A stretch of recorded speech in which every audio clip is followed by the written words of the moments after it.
नमस्कार दोस्तों। कहानी शुरू होती है एक छोटे से गांव के लड़के निशांत से। पैसे कम, सपने बड़े और दिल में एक ऐसी जिद जो दुनिया की हर मुश्किल से बड़ी थी। निशांत का सपना था इंजीनियर बनना, लेकिन घर की हालत इतनी खराब कि कई बार रात को खाना भी नहीं मिलता था।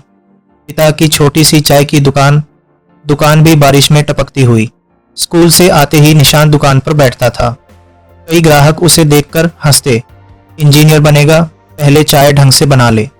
उनकी हंसी निशांत के दिल में तीर बनकर चुभती, लेकिन वो जवाब नहीं देता, बस चुपचाप अपनी किताबों में जवाब ढूंढता। एक दिन उसके टीचर ने कहा, निशांत, जेईई की कोचिंग लेनी पड़ेगी वरना मुश्किल है।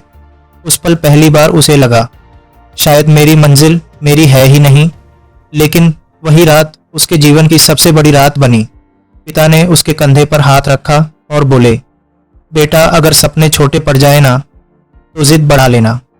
पिता ने अपनी दुकान गिरवी रख दी, बस ताकि निशांत कोचिंग ले सके। जिम्मेदारी का पहाड़, सपने का वजन।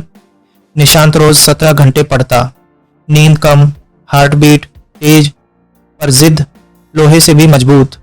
परीक्षा वाले दिन रास्ते में पिता की तबीयत अचानक खराब हो गई। निशांत के सामने दो रास्ते, पिता को अस्पताल ले जाए या परीक्षा देने जाए। इसके दिल में हलचल, आंखों में आंसू। लेकिन पिता ने एक वाक्य कहा, परेशानियां जितनी बड़ी हो तू उतना बड़ा बन बेटा। निशांत परीक्षा देने पहुंचा। दिल धड़क रहा था, पन्ने कांप रहे थे, लेकिन उसके हर लिखे शब्द में जिद बोल रही थी। रिजल्ट आया, फेल। सपने टूटते सुनाई दिए, दुनिया हंस रही थी और पिता आंखें झुकाए चुप थे। लेकिन निशांत, उसके अंदर एक तूफान था। 1 साल और। वो बोला, मेरी हार मेरी कहानी का अंत नहीं, बस एक पॉज है। फिर वही मेहनत, वही संघर्ष और पहले से ज्यादा जिद। इस बार किसी को कुछ साबित नहीं करना था, बस खुद से वादा निभाना था। 1 साल बाद रिजल्ट आया, आंसू फिर निकले, लेकिन इस बार खुशी के। पैर 213, एक शानदार रैंक। निशांत आईआईटी में पहुंच गया। पिता की आंखों में चमक। गांव का हर वो इंसान चुप जो कभी कहता था, चाय वाला इंजीनियर क्या बनेगा।